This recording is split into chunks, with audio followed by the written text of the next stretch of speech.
it is I, the Nugs, here to look at the next season of anime. My monthly, seasonal view of what's to come, as I am a connoisseur of the subject. Last season was quite the banner, with such classics as Farming in Another Life, Campfire Cooking, who could forget? Oh, it was amazing. And I cannot wait for this next season. So here I am, using LiveChart to see what we have in store. I'm excited, so let's get started. By the way, if you hear any background noise, don't mind that. There's a military parade happening outside my house. So, blame them if you hear anything. Alright, let's start with the great sequels to all my favorite shows that are coming out this season. I'll go through them really quick because I don't care about the sequels. I want to know what's new and original coming out this season. But first, we have Demon Slayer. I mean, it's Demon Slayer. If you're a Demon Slayer fan, I bet you're excited, as I am. I mean, I'll be watching it. It's good pap to put on in the background when I'm very bored. Attack on Titan, the final season. Wait, why is this even here? This already came out like a month ago. Oh, well, anyway, there's Attack on Titan, the final season. The final chapter is part 1 of 2. So, I haven't watched it yet, but I'm sure it's great. Can't wait for the Attack on Titan final season, the final chapters, the final. Moving on, we have Konosuba. I think this is a spin-off. Yeah, it's all. Yeah, I mean, I haven't watched Konosuba in a while, but you know, I'll still watch it. By the way, if I don't talk about something, it's probably because I'm not watching it. I'm gonna try to talk about only things that I'm watching, or I might just stop to make fun of something. Anyway, we have Tonikawa Over the Moon for You Season 2. I mean, I'll watch it. The first season was decent. I enjoyed my time. So, yeah. Oh, I have to stop here. I'm not watching this, but I have to comment. It's unbelievable that this even exists. It's even more unbelievable it's getting a second season. If you're waiting for your favorite show to get a second season somewhere, you should be molding that this is getting another season. I know I consider myself a connoisseur of Isekai. I try to watch them all every season. But this is actually one I haven't seen. And I don't think I ever will. I mean, if this is what you're waiting for, I'm sure you're frothing at the mouth. Looks great. Oh, okay, here we go. We're into the good stuff now. This is what I've been waiting for. The first non-sequel. I got a cheat skill in another world and became unrivaled in the real world too. Doesn't that just fill you with hopes and dreams? Let me give this a little read. A chance to come back. A mysterious door stands open, inviting a boy who's been brutally bullied all his life to take a courageous step forward into the unknown. On the other side, he finds a horde of priceless artifacts, and a world as filled with magic as it is with monsters. The most shocking revelation, however, is that he can bring whatever he wants with him when he returns to Earth. Won't be long before his double life changes him forever. Oh, it's filling me. I'm so excited. I don't think I've heard of this studio, but I'll give it this, okay? The art style looks slightly better than your average shitpost, so, you know. I'll give you some credit, but boy am I ever excited for this. Oh, I can't wait. Next on our list, oh boy, another one. Summoned to another world for a second time. Weird that it doesn't have the Isekai tag. But let's give it a read. Maybe this is even better than I'm thinking. Setsu was once summoned into the alternate world of Eclair, where he ended a war between humans, beastmen, and demons and brought peace to the land. He was hailed as the hero who achieved world peace, surpassing all racial barriers for the very first time, but after the war he was sent back to his original world. Though he had to restart as a baby, he retained all his memories and powers from the other world. Then, when he made it back to high school age, he was once again summoned to Eclair, where 5 years had passed and a war threatened the land again. I feel like the second being summoned a second time to another world is pointless. He's just being summoned to the world. Like 5 years passed, but he's just going back. It's just another isekai. I feel like the second time part doesn't matter that much. But it sounds like another banger, so I can't wait to watch it. Look at this. Look at them. Don't they look so unique? Next we have Mashal, Magic and Muscles. Oh, I get it. It's magic. All right. This is a world of magic. This is a world in which magic is casually used by everyone. In a deep, dark forest in this world of magic, there's a boy who's single-mindedly working out. His name is Mash Birddead. Crazy.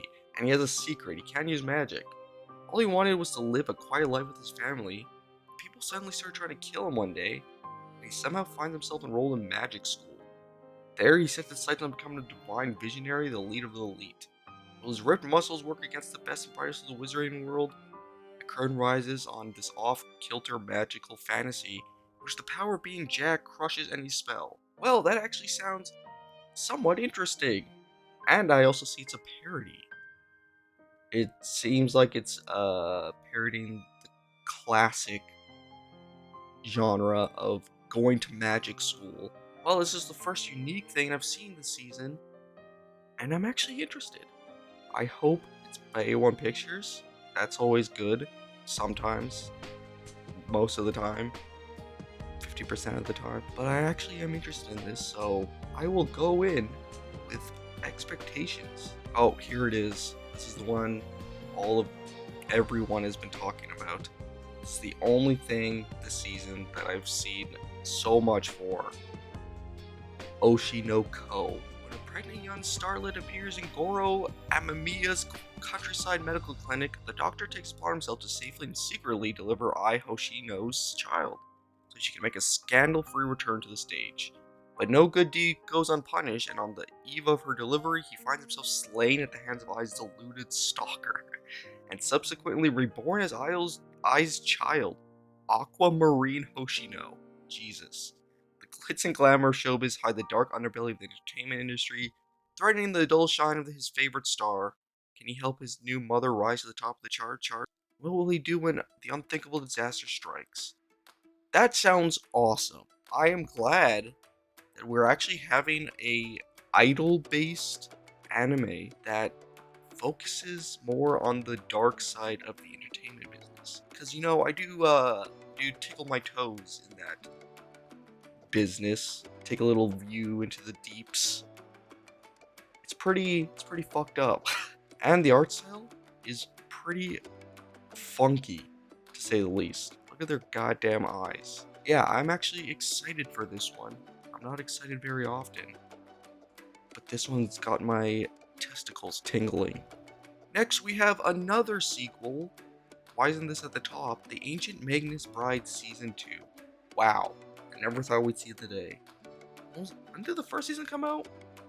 6 years ago or something? Let's read what this season's all about. Chise was able to accept Elias and herself, if not necessarily everything about her situation. After Cartophilus fell back into a slumber that would not last forever, Chise was able to go back to regular life. Then she received an invitation from a mutual aid organization for mages called the College. Under the British Library exists a secret society of mages.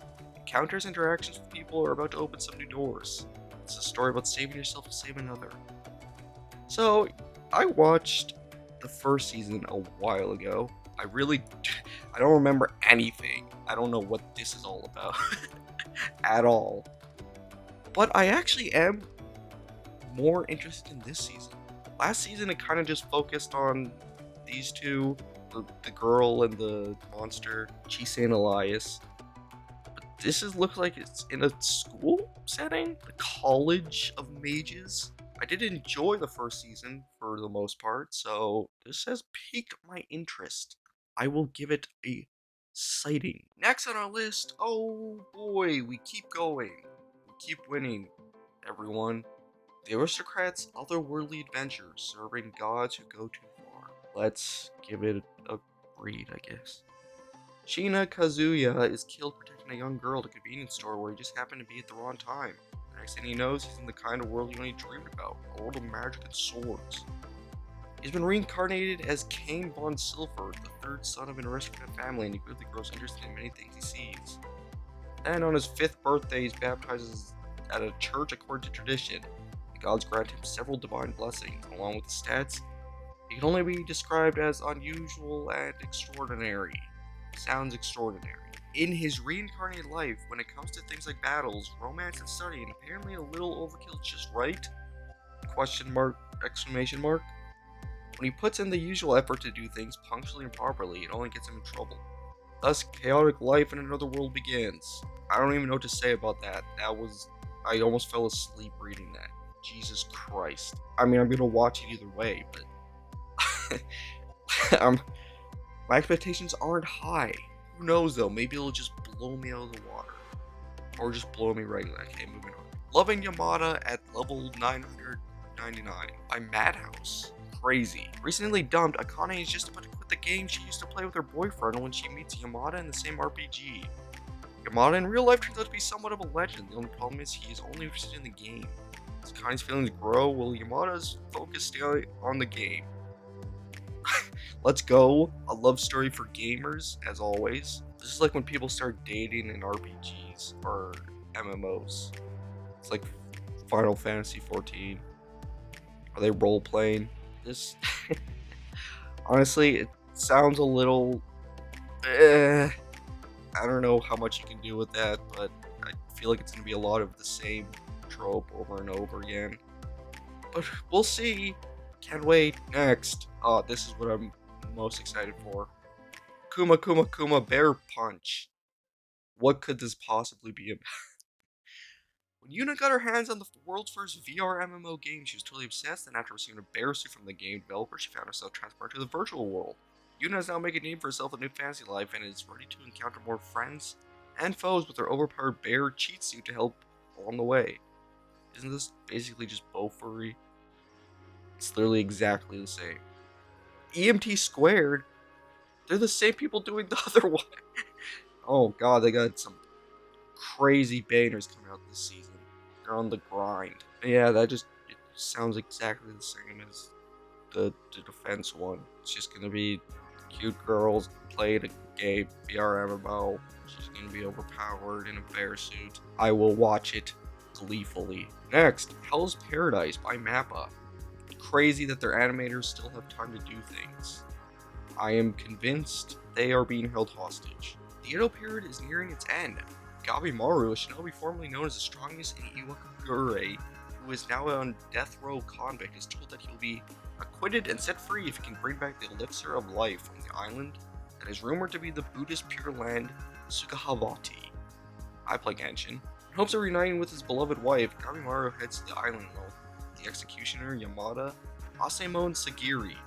Upon arriving there, they encounter other death row convicts in search of the elixir of life, as well as a host of unknown creatures, eerie man-made statues, and the hermits who rule the island. Can Gabimaru find the elixir of life on this mysterious island and make it back home alive? Question mark. Well, I'll just have to watch to find out, won't I?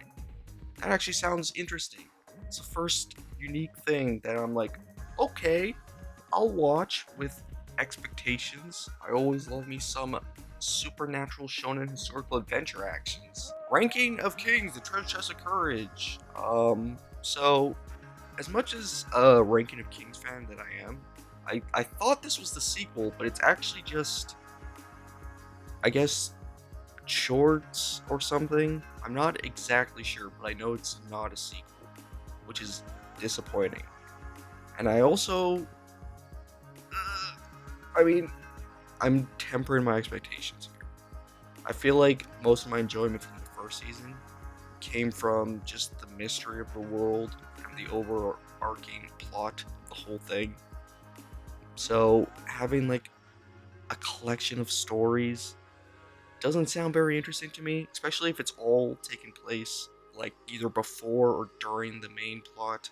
I'm hoping it'll be good, not crazy expectations about it. Oh, let's go. I love ecchi. Legendary hero is dead. Sounds awesome. Holy crap. Look at this art style. These are all digital assets bought from the Isekai store. The generic fantasy store. Oh my good lord. Do I even have to read this? Far to the north of the world lies Hell's Gate, a portal formerly used by the Demon Lord to invade the human realm. Thanks to legend hero Shion Blade Arts, wielder of Excalibur and his loyal band of companions, the gate was sealed off, and the demonic threat was vanquished. Unfortunately, the seal is incomplete and has begun to weaken, allowing the demons to once again begin their attack. Worried about the safety of his village, selfish and perverted farmer... Perverted? Okay, that took a turn. Toka Scott digs pitfalls to defend against the demons, but fear not, for Shion is on his way to reseal Hell's Gate and save humanity. Or at least he was, because the legendary hero is dead, having fallen to one of the pitfalls Toka dug. Luckily, dealing with the dead is the specialty of a necromancer, Henri Hinesworth. While she can't revive him, Henri can at least salvage their quest by forcing Toka's soul into Shion's rotting body and dragging him along to Hell's Gate in Shion's place. Not wanting to be left behind, Toka's childhood friend Eunice tags along. Together, the three of them set out on what just might be the most unsuitable party to ever try to save the world. I was so lost. What is happening in that description? There's a hero, he did something. There's a farmer, he's perverted, don't forget that. He kills the hero is resurrected by someone, a necromancer. There's a childhood friend somewhere in there. I don't remember what happened to the farmer. Oh, I don't know. I don't care. I'm gonna watch it. Next! Oh, yet another isekai. Great. My one-hit kill sister. I mean, I'm not even gonna read that. I am excited. My expectations are through the roof. Isn't this just like the sister version of that other one? What was it called? The stepmom one? I'm sure it'll be just as great with just as much incest. Can't wait. Next, The Dangers in My Heart. I don't know anything about this. Oh god, it looks, just from the image, it looks like another one of those loner romance popular girl things. Alright, let's read. Fascinated by murder and all things macabre, Kyotaru daydreams of acting out his twisted fantasies on his unsuspecting classmate. What? When encounter with Anna Yamada, the gorgeous class idol lights a spark in the darkness of his heart. It's a classic tale of an antisocial boy falling for a popular girl. Neither are who they appear to be at first glance. Will Kyotaru and Anna defy their expectations of each other and of themselves? That sounds very disturbing. Oh boy, do I love anime targeted at incels who dream about killing their classmates. That sounds great. I'm already so sick of these tropes. I feel like I've watched so many recently of the fucking antisocial incel and the fucking class idol thing. But good god, this sounds more disturbing than I already thought this genre was. I feel like it just gives the wrong impression to incels. Listen, if you're dreaming about killing your classmates, I highly doubt the popular girls are suddenly going to become attracted to you. It doesn't work like that in the real world. That's why you watch an anime about it. Can't wait to watch it. Moving on, A Galaxy Next Door. Don't know anything about it. Let's read. Ever since their father died, Ichiro Kuga has struggled to support his two younger siblings on nothing but a small inheritance and his passion for drawing manga. But it's becoming harder to keep up with his growing responsibilities and deadlines, especially after his last two assistants quit to follow their dreams. Just as he's nearing his breaking point, the beautiful and scarily competent Chiori Goshiki applies to become his new assistant. There's something almost otherworldly about Goshiki, and soon Kuga finds reality turn upside down when she suddenly declares them engaged to marry. Okay, well, that sounds okay. I don't know. I think I'm becoming jaded with these romance things. Sounds like it's gonna be wholesome and quirky and romance, and yeah, I'll probably enjoy it. But doesn't sound like anything crazy. Anyway, Eden Zero Season 2. Anyway, Deadmouth Death Play. God, look at this art style. Look, I hope that's the main character. He looks so edgy and cool. I can't wait. It's a showdown for the ages as the legendary hero takes on the corpse god Necromancer, but when the dust settles, something isn't quite right. In the final moments of their epic confrontation, the corpse god's final gambit shelves was wholly unexpected. Reincarnation magic! Across space and time, a boy named Polka Shinoyama awakens feeling not quite himself. Who could have expected that the climactic battle between good and evil would turn out like this? This synopsis does not match what I'm looking at here. This looks so depressing and edgy. It's like, oh, it's quirky, reincarnation. Look, it's so funny. It's silly. Also, shouldn't Isekai be here? Who knows? I literally don't know what I'm supposed to grasp from that. But, I mean, the art style has me somewhat more interested than the synopsis. I'll give it a little gander through the fields. Here we go. The Cafe Terrace and its goddesses. It's an ecchi harem romance. Boy, do I love harems. It's a lie, actually. I hate harems. When Hayato's grandmother passed, he planned to sell her rundown cafe in the store, not realizing it was also home to 5 young women who call themselves her family. Crazy. Isn't that just a wacky scenario? It happens to everyone. Their desperation to keep the cafe open convinces Hayato to give it a shot, but even their best intentions might not be enough to make it work. And can he even work with these 5 unruly women? No matter what, he's got a work cut out for him. A fun new rom-com by the author of Fukan Suzuka. I don't know what that means. And I'm sure it's fun and new and a rom-com. Oh god, I hate it already. I'm sorry, I just hate shows like these. I'm not a harem fan, to say the least. It sounds like every other harem in existence. I cannot wait to watch it. Let's add it to the list. Next! Oh, another sequel! It's Mobile Suit Gundam The Witcher Mercury Season 2. I really enjoyed the first season. So, I mean, I'm not gonna read it, because it's Mobile Suit Gundam The Witcher Mercury. Go look at the first season if you're interested. If you like the first season, like me, you're excited for this season. Can't wait! Next, Insomniacs After School. Okay. Ganta Nakami is a high school student who suffers from insomnia. One day he meets Isaki Magari, a girl with the same condition. A strange but special relationship forms as they share a secret and catch up on their sleep in their school's abandoned observatory. Alright, short and sweet. That sounds interesting. It's like a regular school romance with a little twist. Sounds wholesome, sounds sweet. I will give it a watch. Moving on. Why Reliana ended up at the Duke's mansion. Oh god.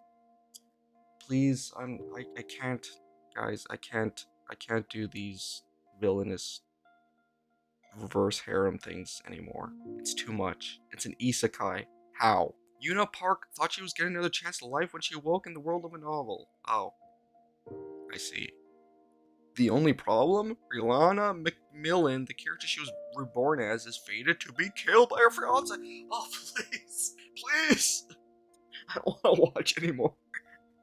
For the sake of her survival, she comes up with an idea, get into a fake marriage with a man more powerful than her groom-to-be. But when that protection comes in the form of Noah Wine Knight, the Duke with a warm smile and cold heart, Rihanna realizes she might be a bit in over her head.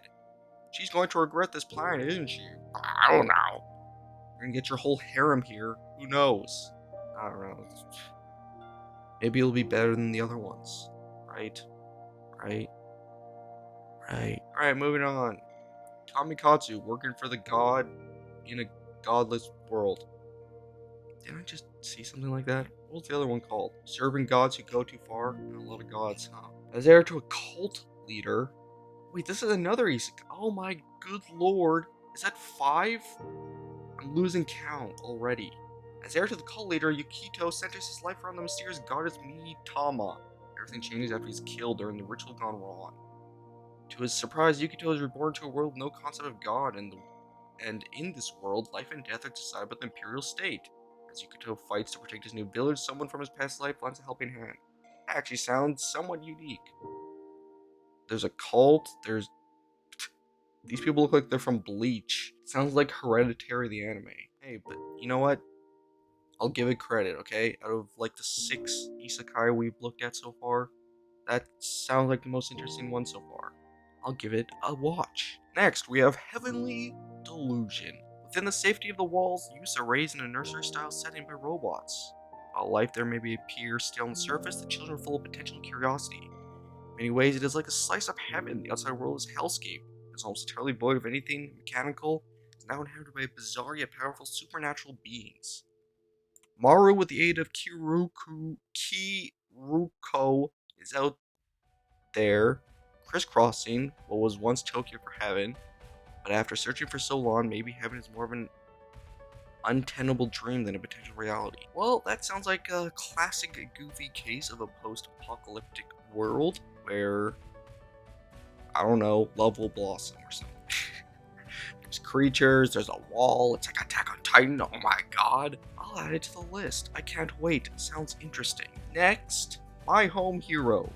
I would say something about the thing, but I can't see. It's upside down.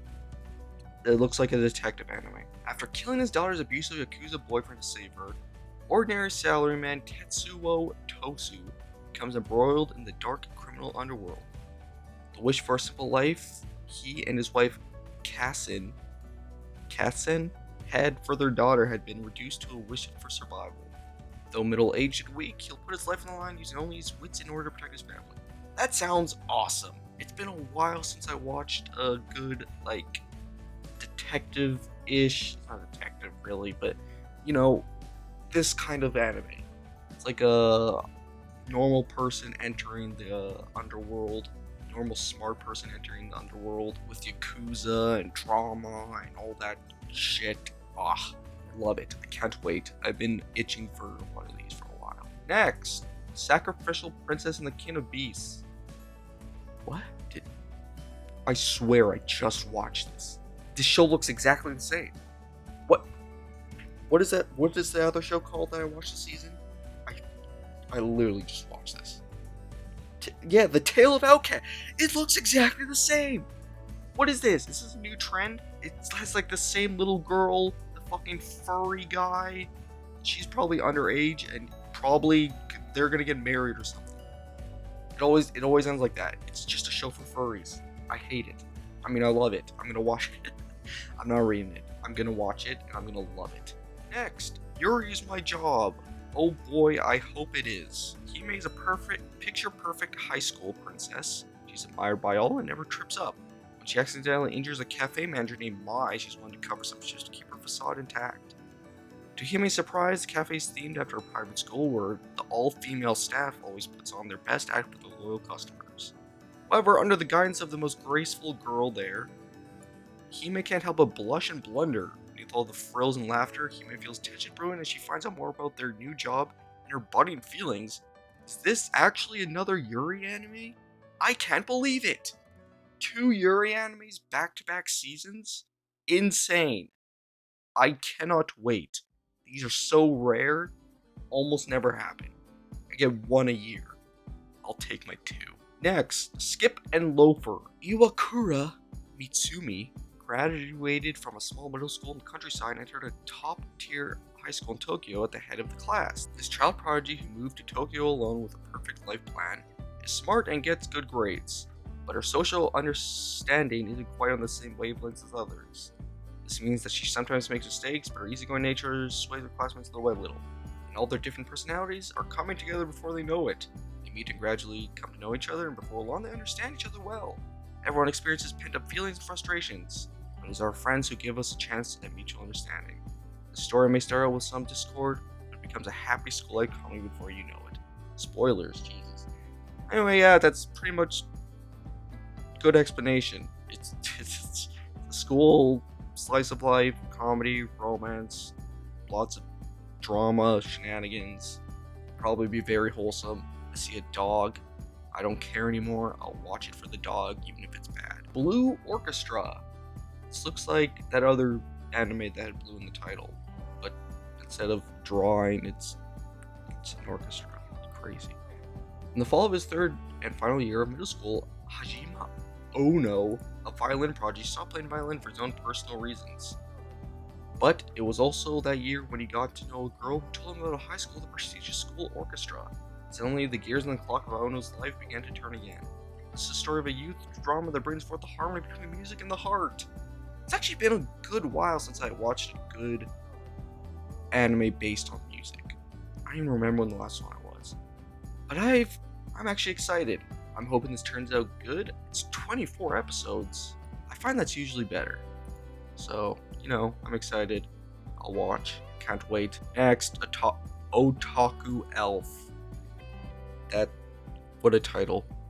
Takamimi Shrine has an unusual resident, Elda, an ancient elf who's obsessed with video games. The shrine's teenage attendant, Kyoto Kogeni, keeps this reclusive otaku well supplied with energy drinks and junk food. I wish that was me. Even though she loves 100%ing her games, oh my god, she is me. Elda has duties to attend to, and Kogani is bound and determined to make this otaku elf fulfill them. We'll just take an offering or two to bribe. We mean convince Elda to put down her new game. Well, that sounds like something. It sounds like it's gonna be whatever many episodes of the exact same thing. But, I will enjoy it either way. It's a comedy, slice of life, lots of things. Very cool. Can't wait. Magical Destroyers. That's not a type. Who is this? Is that Bakugo? Oh my god. It's literally the same person. Isn't this reminds me of something. There's a character I know like this. I don't know. Frame of expression is threatened when a mysterious group, the SSC, destroys Japan's otaku culture. Okay, they've done the world a service. However, a young revolutionary otaku hero who loves the culture more than anything rises up. Well, with the help of three rambunctious magical girls, Anarchy, Blue, and Pink. Okay, they'll team up to create a world free of this oppressive rule. Be part of the rebellion to bring back fandom. Sounds dumb as hell, and I'm all for it. It sounds awesome. It's only advertised as like Magical Girl. There's nothing else in here. Just Magical Girl. Okay, can't wait. It's also an original. Jesus. All right, I'll give it a shot. I'll tip my toes in. Next, my clueless first friend. Oh boy, I hope it's another school romance between a reclusive person and a popular person. Takada-kun, the new kid at school, has no idea that everyone in the class called his classmate Nishimura-san the Grim Reaper. Damn. His only thoughts are about what a cool nickname it is. Nishimura is relentlessly teased while a classmates snicker behind her back. Takada-kun is oblivious to the whole situation. Nothing beats being clueless and honest, and that's why his feelings reach right to her heart. The story that starts in an elementary school classroom will make anyone remember those days by reaching right to their hearts. I mean, yeah, sounds exactly what I said. They're all kids, though. Are they gonna do the romance with the kids? I mean, it says it starts in elementary school. I wonder if there's gonna be like, you have the kid stuff, and then there's a time skip. That would be more interesting. We'll see, I guess. I'll give it a watch. Next, Rokus Bad Girls. This art style is concerning me. Oh my good lord, do you see this man? Or, I think it's a man. Good lord. Tosuko Rakudo, a first-year student at Amori High, a school attended mostly by delinquents, wants to live a peaceful life with his friends. However, this seems to be impossible because of the fact that he's constantly bullied by his delinquent classmates. When Rakudo and his friends become desperate, Rakudo receives a mysterious package from his long-deceased grandfather. Inside lies a priest's uniform and mysterious scroll passed down through his family since the Heian period, said to hold a technique that wards off demons and evil spirits. Okay, that took a turn. I thought it was a school with delinquents, but now there's spirits and demons. Crazy. I don't know what to think about this. I'm gonna go in with no expectations. Next, Too Cute Crisis. Boy, do I love cute things. Invading alien Lisa Luna wants nothing more than to destroy planet Earth. Okay, after she gets in a little sightseeing first, but her travel soon take her into a cat cafe where the furry felines inside invade her heart just as surely as Lisa invaded Earth. Destroying the world won't be so easy now that she discovered the joy of kitty cats. That sounds awesome. Oh yes, I love kitty cats. It's just gonna be about what? It's just gonna be about this alien going to a cat cafe. I see a doggy. Yep, that's gonna be the highlight of the season for me. Next, we have season 2 of Lesbian Golf. I can't wait. It's not actually Yuri though for some reason, even though there's so much sexual tension between these two. It's incredible. But hey, if you like the first season, watch the second season. I'll be watching the second season for no reason in particular. Anyway, moving on. I just wanted to point out this. The Marginal Service. No tags, no synopsis. It's an original, and it's coming out in 14 days. I've seen people mention it, like I've seen this picture before. I know nothing about it, but I will be watching it, because why not? And that's it. We've reached the end. All in all, this season, honestly, I didn't see anything that looked crazy this season. So, I'm hoping for a hidden gem among these great looking series. And on the bad side, there was as usual, a lot of my favorite genre. And I will continue my quest to watch every isekai in existence. This season, I will be watching a total of 36 shows. I think last season I watched 38 or 39. I don't remember. There's gonna be some shows carrying over from last season too, like Vinland Saga, some other things. But yeah, season looks kind of normal. Didn't see anything crazy bad. Didn't see anything crazy good. But I am looking forward to a couple of things. So yeah, can't complain. Anyway, that's my list. Feel free to tell me what you're gonna be watching or not watching, or what you're excited about, or what you absolutely hate like me. And if you enjoyed, please leave a like and consider subscribing. And I hope to see you all next time. Until then, bye.